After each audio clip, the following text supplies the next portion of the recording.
everyone, welcome back to another video from Trading for Beginners.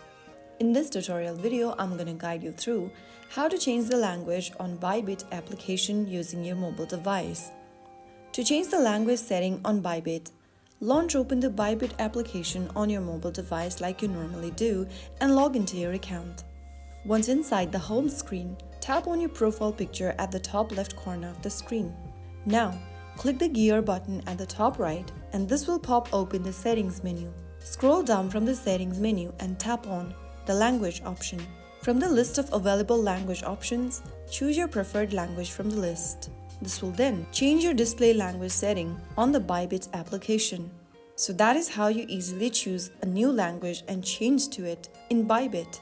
If the video was helpful to you, go ahead and give us a thumbs up. Don't forget to subscribe to the channel and hit the bell icon so that you never miss out another upcoming upload from us. I'll see you in the next video. Stay tuned till then.